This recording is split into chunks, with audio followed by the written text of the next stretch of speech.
오늘 아침에 주신 하나님 말씀은 신약성경 베드로전서 2장 21절부터 25절까지 말씀 되겠습니다.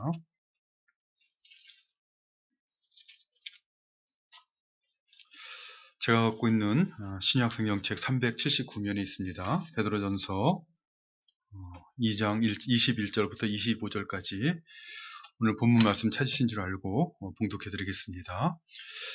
이를 위하여 너희가 부르심을 받았으니 그리스도도 너희를 위하여 고난을 받으사 너희에게 본을 끼쳐 그 자취를 따라오게 하려 하셨느니라. 그는 죄를 범하지 아니하시고 그 입에 거짓도 없으시며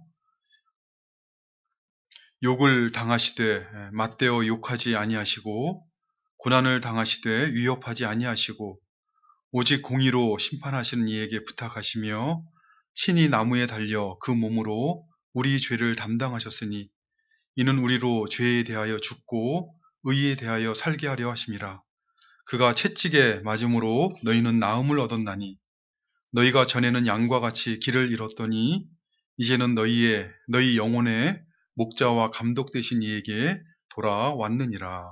아멘. 오늘 본문 말씀은 우리가 지난주에 살펴본 말씀에 계속해서 이어지는 말씀입니다. 특별히 그리스도인들이 부당한 고난에 대해서 참고 선을 행해야 되는 그 이유가 무엇인가, 신앙적인 근거가 무엇인가에 대해서 교훈하고 있는 말씀입니다. 지난주에 우리는 사원들에 대해서 교훈하시는 말씀을 살펴보았습니다.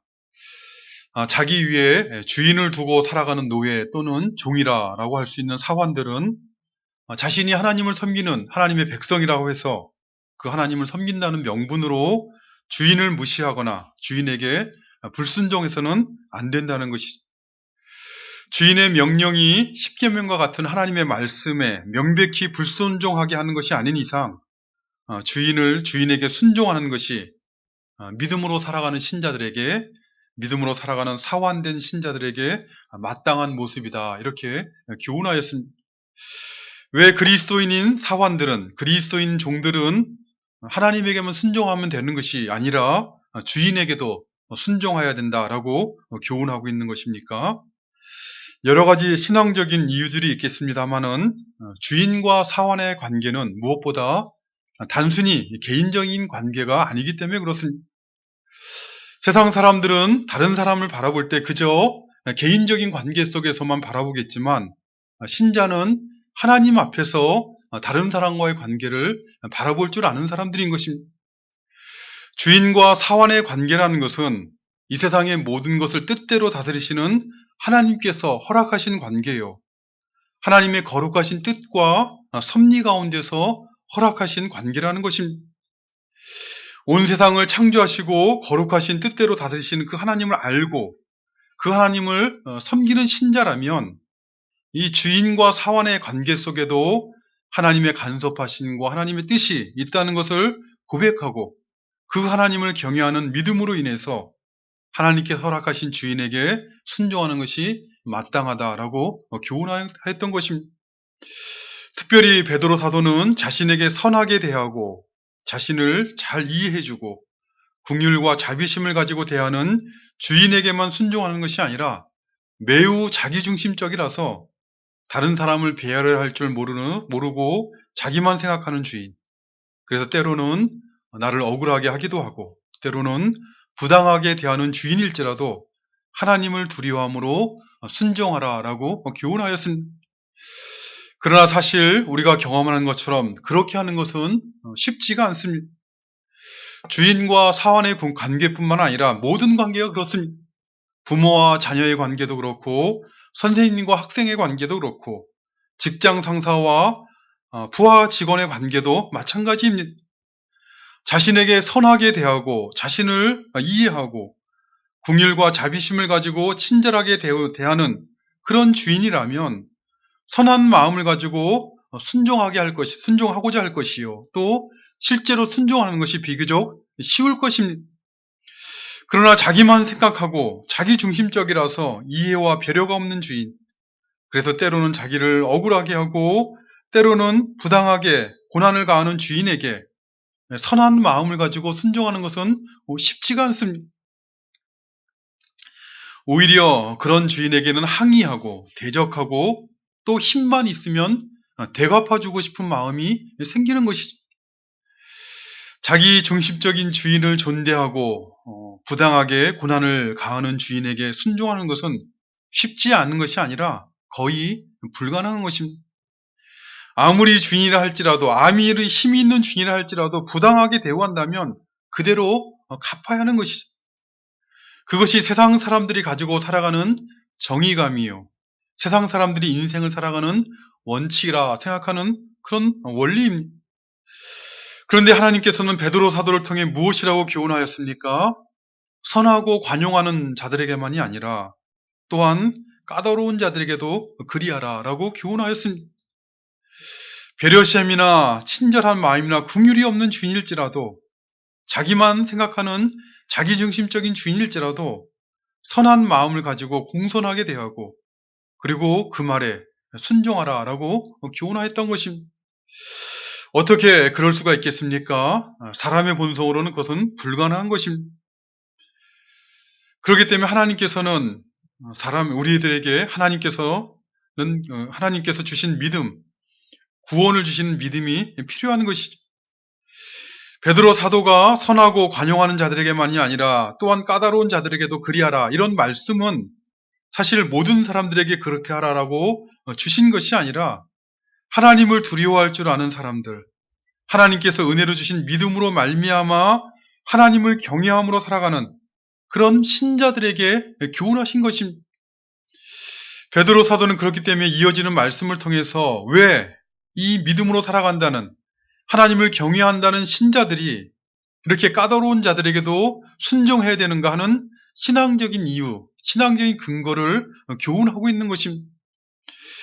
신자들이 까다로운 그런 사람들에게도 순종해야 되는 그 이유는, 그 근거는 다른 것이 아니라 바로 그들이 믿는다고 고백하는 하나님이 바로 그 근거라는 것입니다. 베드로 사도는 교훈하기를 우리가 믿는 하나님, 그 하나님은 어떤 분이신가 하면 신자들이 부당하게 고난을 받을 때 하나님을 생각함으로 그 슬픔을 참고 억울한 마음을 참고 그리고 되갚고자 하는 그런 마음을 참는 그것을 잘 아시는 하나님이시다라고 교훈하고 있습니다. 우리가 믿는 하나님은 우리가 살아가고 있는 삶의 모든 형편들에 대해서 눈을 감고 있는, 알지 못하는 죽은 하나님이 아니라 살아계신 하나님이라는 것입니다. 불꽃 같은 눈동자로 온 세상을 두루 살피시다가 부당하게 고난을 받는 신자들이 하나님을 생각하는 그 마음으로 참는 것을 내려다보시고 하나님을 생각함으로 참는 사람이 누구인가를 분명하게, 확실하게 아신다는 것입니다.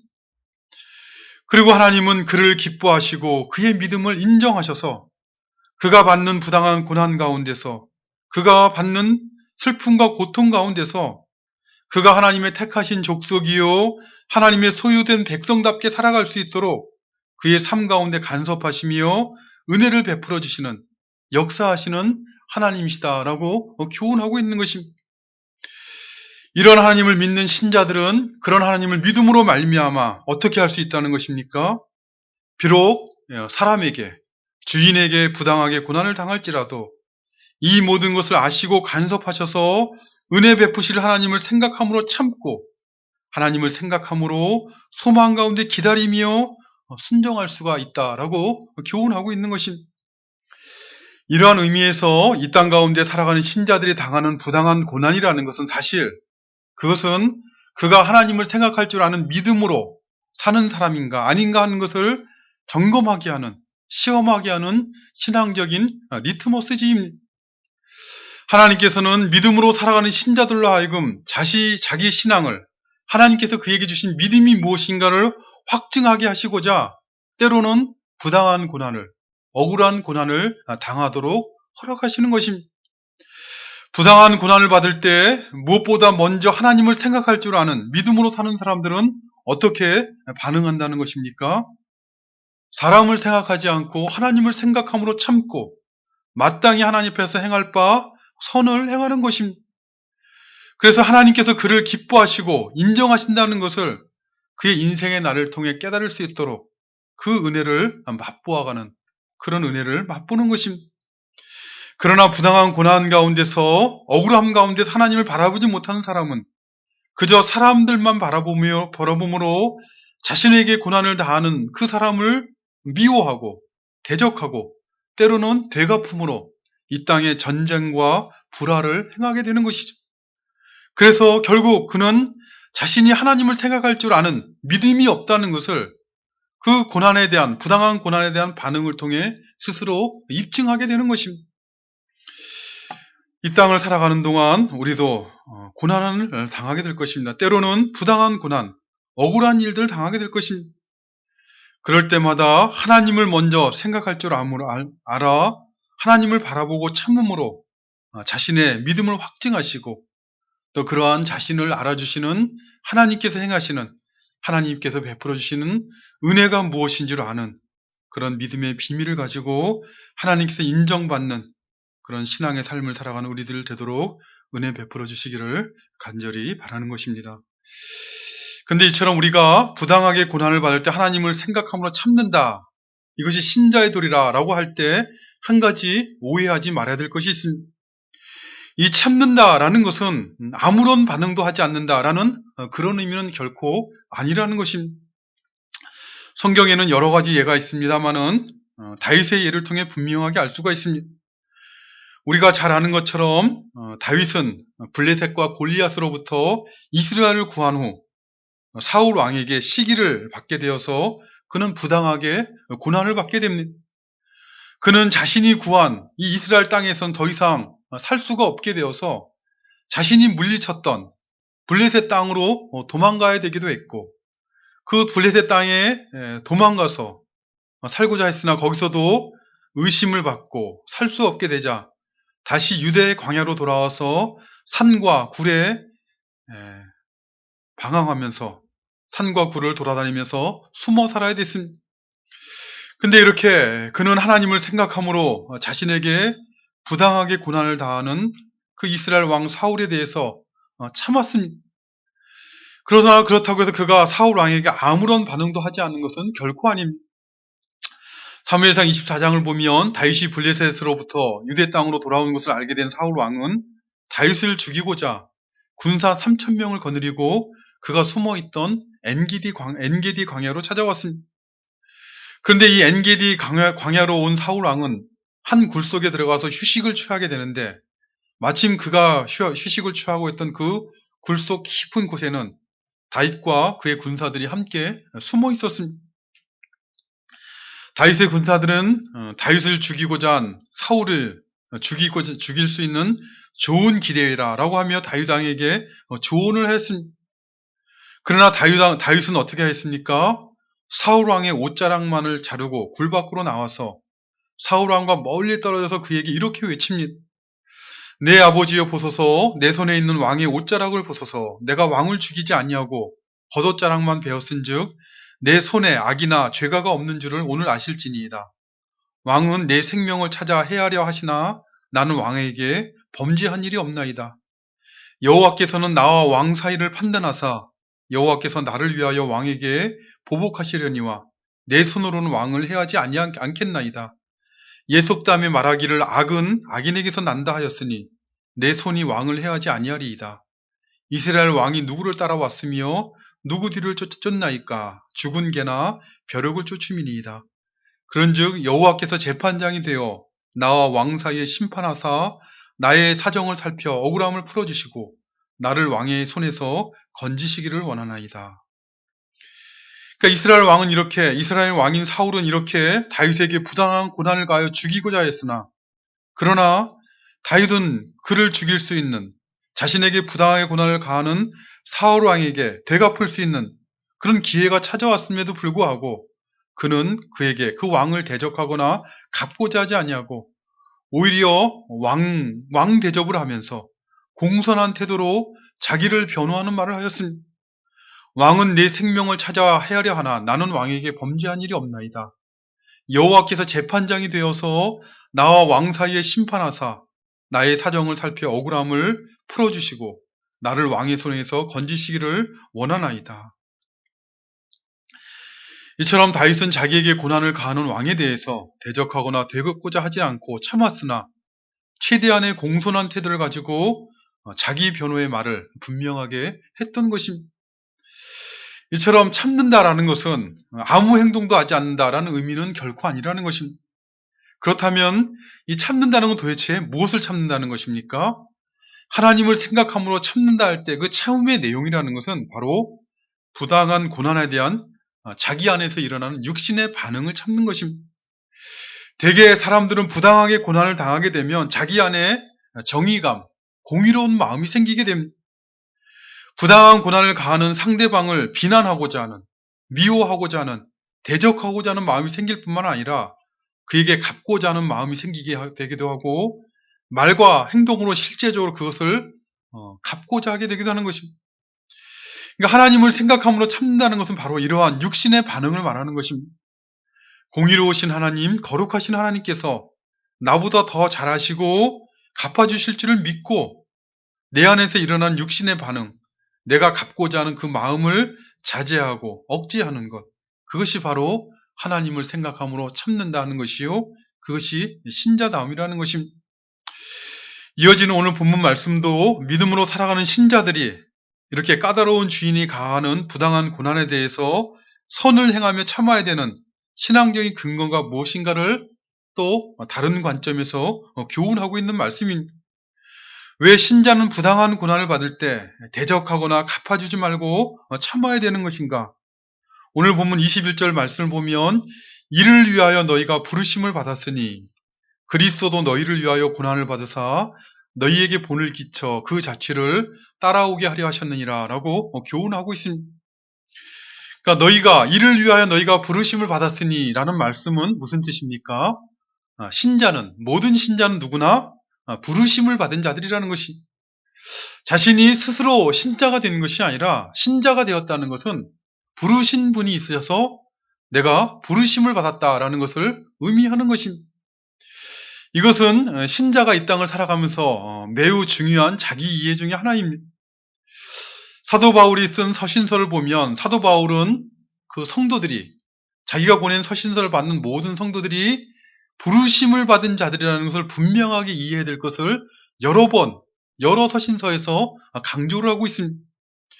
로마서 1장 6절 말씀을 보면 로마 교회 성도들에게 너희는 예수 그리스도의 것으로 부르심을 받은 자들이라 라고 교훈하였고, 그리고 이어지는 1장 7절을 보면 로마에서 하나님의 사랑하심을 받고 성도로 부르심을 받은 자들이라 라고 로마 교회 성도들을 부르고 있습니다. 너희는 부르심을 받은 자들이라는 것을 연이어 두 번이나 강조해서 말씀하고 있는 것입니다. 뿐만 아니라 고린도전서 1장 26절을 보면 고린도 교회 성도들에게 형제들아 너희의 부르심이 무엇인가를 보라 라고 말씀하고 있고, 또 고린도전서 7장 24절에 보면 형제들아 너희는 각각 부르심을 받은 그대로 하나님과 함께 거하라 라고 권면을 하였습니다. 뿐만 아니라 에베소 교회 성도들에게는 너희가 부르심을 받은 일에 합당하게 행하라 라고 권면하였고, 골로새 교회 성도들에게는 너희가 평강을 위하여 한 몸으로 부르심을 받은 자들이라 라고 권면하였습니다. 데살로니가 교회 성도들에게는 하나님이 우리를 부르심은 부정하게 하심이 아니요 거룩하게 하심이라 라고 교훈을 하고 있습니다. 이처럼 신자는 하나님에게 부르심을 받은 자들이라는 것이죠. 세상에 있는 많은 사람들 가운데서 하나님의 택하심을 입어 부르심을 받은 자라는 것입니다. 그렇다면 하나님은 무엇을 위해서 우리를 부르신 것입니까? 하나님의 부르심의 목적은 무엇입니까? 특별히 오늘 본문 21절에서 베드로 사도는 이를 위하여 너희가 부르심을 받았으니 라고 교훈하고 있습니다. 그러니까 이를 위하여 라는 것은 무엇을 위하여라는 말씀입니까? 그것은 바로 앞에 있는 내용을 말하는 것인데, 선을 행함으로 고난을 받으나 하나님을 생각함으로 참는 것, 또는 고난 가운데서 하나님을 생각함으로 참고 선을 행하는 것을 말하는 것입니다. 그것을 위하여 너희가 부르심을 받았다는 것입니다. 물론 그것이 싫은 사람이 있을 수 있을 것입니다. 하나님의 부르심을 받아 신자가 되는 것까지는, 구원받아 천국 백성이 되는 것까지는 좋은데, 그 부르심이라는 것이, 그 부르심, 신자가 되는 그 부르심을 받았다 할지라도 가능하면 신자가 됐다 할지라도 가능하면 고난이라는 것은 받기 싫고, 혹시 고난을 받더라도 참고 선을 행하기 싫을 수가 있을 것입니다. 갚아주고 싶고, 그리고 미워하고 싶고, 대적하고 싶지.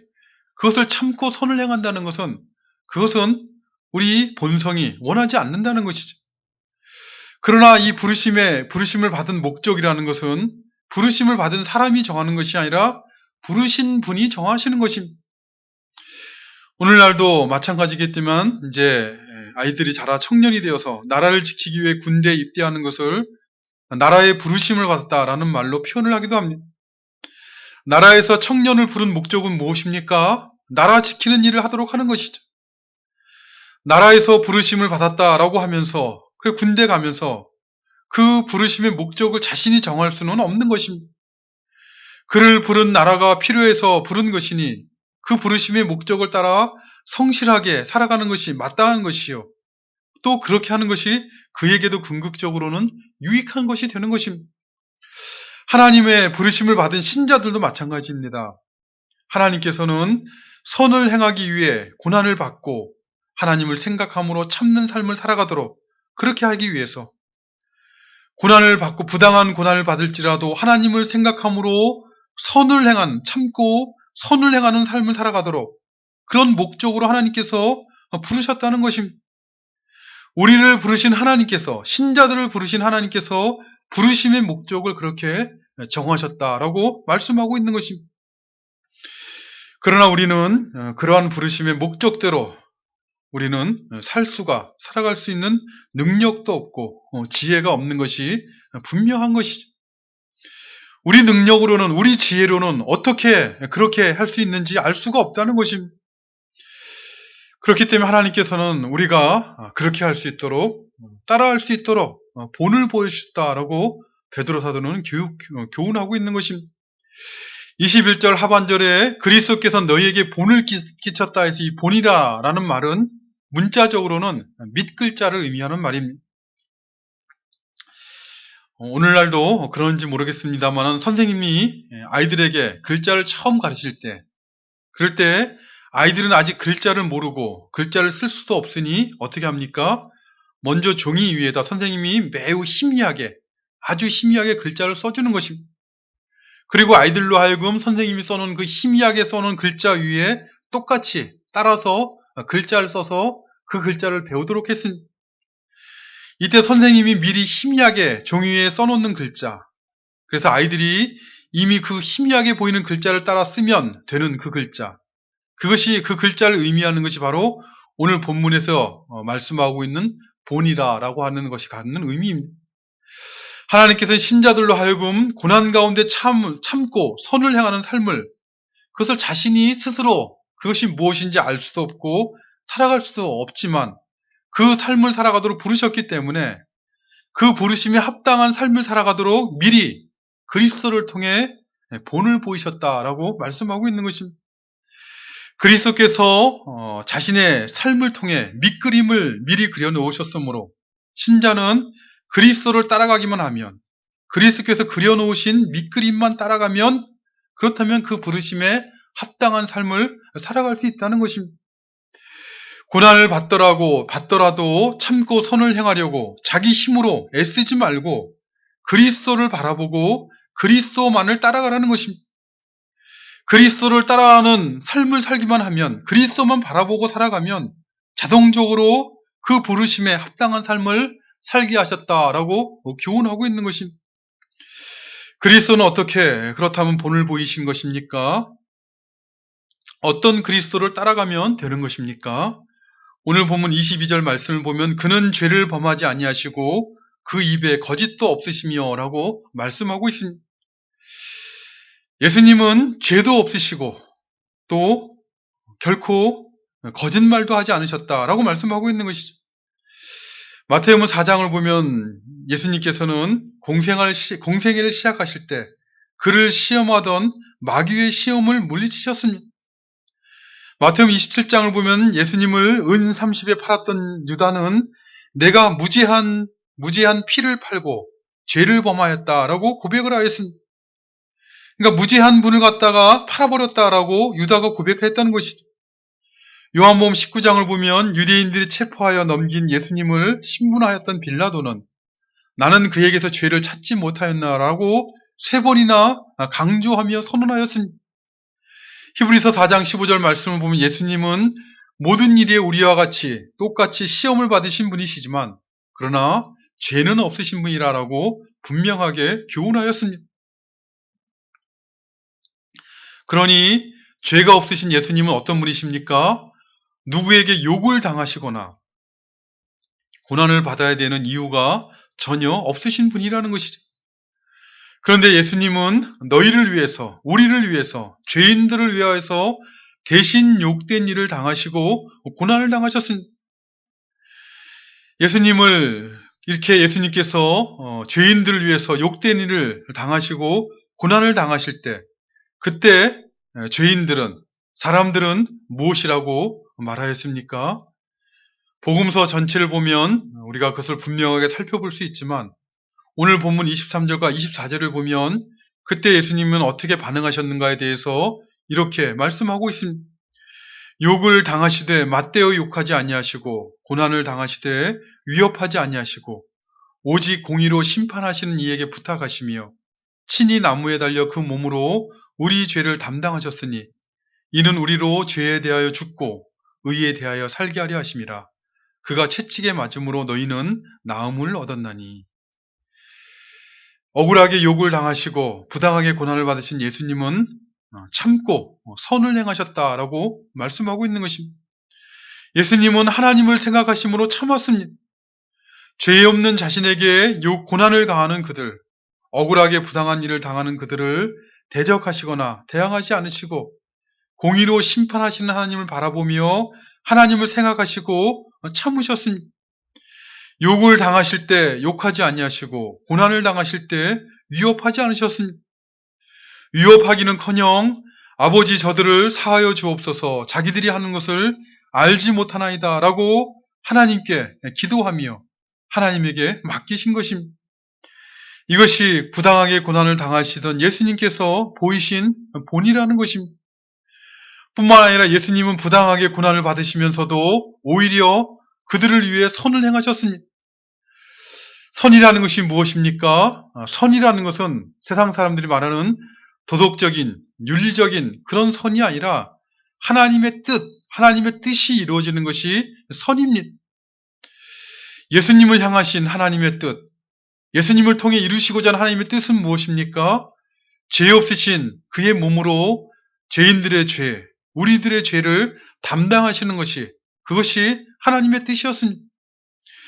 사실 죄 없으신 그분이 그분의 몸으로 죄인들의 죄를 담당하는 것, 그것은 말이 쉬운 것이지 그것처럼 억울한 일은 결코 없을 것입니다. 죄인들이 자신의 죄를 담당해서 고난을 받고 욕을 당하는 것이 그것이 마땅한 것이지 어떻게 죄가 없으신 분이 죄인들의 죄를 담당하셔야 되는 것입니까? 여러분들은 그런 경험이 있으신지 모르겠습니다만은 적지 않은 사람들이 자기가 잘못하지 않은 일에 대해서 대신 어떤 비난과 고난을 받게 될 때 얼마나 억울해하고 얼마나 그 일에 대해서 분노하는 것을 여러 번 경험하지 않습니까? 그런데 죄가 없으신 주님께서 죄인들의 죄를 담당하신다는 것, 그것처럼 억울하고 부당한 일은 결코 없었을 것입니다. 그러나 죄인들을 위해서 이렇게 부당하고 억울한 일을 주님이 당하실 때 죄인들은 어떻게 반응을 하였습니까? 이사야 53장 4절 말씀을 보면 그는 실로 우리의 질고를 지고 우리의 슬픔을 당하였거늘 우리는 생각하기를 그는 징벌을 받아 하나님께 맞으며 고난을 당한다 하였노라 라고 말씀하고 있습니다. 죄가 없으신 예수님이 죄인들을 위해서 죄인들이 받아야 되는 고난과 욕을 당하실 때 그 죄인들은 생각하기를 고맙게 생각하고 감사하게 생각하는 것이 아니라 저 예수는 자기 죄로 인하여 저렇게 고난을 당하며 하나님께 벌을 받는다라고 조롱하였다는 것입니다. 그런데도 예수님은 그러한 부당한 고난을 받으면서도 선을 행하셨습니다. 하나님의 뜻에 순종하기 위해서 십자가 고난을 피하지 않고 우리의 죄를 십자가에서 끝까지 담당하신 것입니다. 그것이 바로 예수님께서 보이신 본이라는 것이. 이러한 그리스도를 믿고 따르는 신자라면 너희가 부르심을 받은 대로 고난을 받을 때 그리스도처럼 하나님을 생각함으로 참고 선을 행하는 것이 마땅하다라고 교훈하고 있는 것입니다. 그런데 이렇게 주님께서 아무리 본을 보였을지라도 사람이 자기 힘으로 따라갈 수는 결코 없는 것입니다. 아무리 그것을 머리로 이해한다 할지라도 그러한 삶을 따라 살아가는 것은 사람에게는 불가능한 것입니다. 이것을 잘 아는 베드로 사도는 25절에서 하나님께서는 신자들에게 베푸신 은혜가 무엇인가를 이렇게 교훈하고 있습니다. 너희가 전에는 양과 같이 길을 잃었더니 이제는 너희 영혼의 목자와 감독 되신 이에게 돌아왔느니라 라고 말씀하고 있습니다. 하나님께서 신자들에게 하나님의 부르심에 합당한 삶을 살아가도록 그리스도를 따라 살아가도록 그들에게 은혜를 베푸셨는데 그 베푸신 은혜라는 것은 양과 같이 길을 잃고 헤매던 너희들을 너희 영혼의 목자와 감독 되신 그에게 돌아오게 하신 일이다 라고 말씀하고 있는 것입니다. 이전에는 길을 잃은 양이라 방황하며 살아갈 수밖에 없었지만 본이 되신 그리스도를 따라갈 수 없었지만 이제는 너희가 참 목자와 감독이 되시는 그리스도에게로 돌아오게 되었다는 것이죠. 하나님께서 너희에게 그런 은혜를 베푸심으로 이제는 너희가 참된 목자 되신 그리스도의 양으로서 목자의 음성을 듣고 목자를 따라갈 수 있는 양이 되도록 하나님께서 은혜 베푸셨다는 것입니다. 하나님의 은혜로 말미암아 하나님의 은혜라는 것, 신자들에게 베푸신 은혜라는 것은 그것은 공모한 것이 아니라 목자 되신 그리스도, 그분이 목자이신 줄 알고 그분의 양답게 살아가도록 만드시는 것이 하나님께서 베푸신 은혜여다라고 말씀하고 있는 것입니다. 이제는 하나님의 은혜로 말미암아 목자와 감독이 되신 그리스도에게로 돌아왔으니 이제는 목자의 음성을 들음으로 목자 되신 그리스도를 따라갈 수 있도록 하나님께서 은혜 베푸셨다는 것입니다. 목자 되신 그리스도를 따라감으로 본이 되시는 그리스도께서 가신 그 발자취, 그리스도께서 인도하시는 그 발자취를 따라 살아갈 수 있게 되었다라고 교훈하고 있는 것입니다. 목자 되신 그리스도의 그 음성을 듣고 고난 가운데 선을 행하신 그 분을 따라가게 되면 때로는 부당하게 고난을 받고 때로는 억울하게 욕도 받겠지만 그러나 그리스도를 따름으로 그 부르심에 합당한 삶을 살게 될 것이요. 목자 되신 그리스도를 따름으로 목자를 따르는 그 양에게 약속하신 참된 행복과 그리고 복이 무엇인지를 맛보는 삶을 살게 될 것이라는 것을 약속하고 있는 것입니다. 이것을 맛본 시편 23편의 시인 다윗은 이렇게 고백을 하였습니다. 여호와는 나의 목자시니 내게 부족함이 없으리로다. 그가 나를 푸른 풀밭에 누이시며 쉴만한 물가로 인도하시는도다. 모든 성도들이 시편 23편 말씀을 다 좋아하는 그런 시편 말씀입니다만은 이것은 여호와 하나님을 목자라고 고백하는 사람들의 고백이 아니라 여호와 하나님을 목자라고 모시고 살아가는 사람들, 그리고 여호와 하나님을 목자로 모시고 산 사람만이 맛볼 수 있는 그런 고백인 것입니다. 여호와를 목자로 모시고 양처럼 살아가는 신자들은 때로는 사망의 음침한 골짜기를 다니는 것 같은 그런 고난과 그리고 환난이 있을 수도 있고 때로는 원수의 목전에서 고난과 욕을 당할 수도 있겠지만 그러나 하나님을 생각함으로 참고 선을 행하는 그런 신자들은 그리스도의 음성을 듣고 목자 되신 그리스도를 따라가는 양들로 하여금 여호와는 나의 목자시니 내게 부족함이 없으리로다. 그가 나를 푸른 풀밭에 누이시며 쉴만한 물가로 인도하시는 분이다 라는 것을 고백할 수 있도록 그들의 생애 가운데 간섭하시며 섭리하시는 살아계신 하나님이신 것입니다. 죄로 오염된 세상을 살아가는 동안 주인과 같이 세상에 힘 있는 자들로부터 부당한 고난을 받을 수도 있고 억울한 대우를 받을 수도 있을 것입니다. 그러나 그럴 때마다 그리스도의 양처럼 그리스도를 목자로 모시고 살아가는 양처럼 목자 되신 그리스도를 바라보시고 그리고 그리스도를 따라가길 힘쓰시는 그런 우리가 되시기를 바라는 것입니다. 다 같이 기도하겠습니다. 아버지 하나님 감사합니다. 오늘도 이 땅 가운데 살아가는 저희들을 세상의 음성을 듣고 또 세상 사람처럼 살아가지 아니하도록 주님 존전으로 불러주시고 생명의 말씀 또 진리의 말씀으로 우리 마음 가운데 말씀하여 주심을 감사드리옵나이다. 이 세상을 살아갈 때 참으로 여호와 하나님이 우리의 목자가 되신다는 것을 늘 우리 심령 가운데 인식하게 하시고 모든 세상의 경험과 특별히 고난과 어려움 가운데서 하나님을 생각함으로 참고 또 선을 행할 줄 아는 저희들 되어줄 수 있도록 성령의 충만한 은혜를 허락하여 주시옵소서. 그리하여 우리의 평생 가운데 함께 하시는 하나님의 선하심과 인자하심을 고백하며 주님과 동행하는 평생의 날을 살아가는 저들 되도록 도와주시옵소서. 예수님의 이름으로 기도드리옵나이다.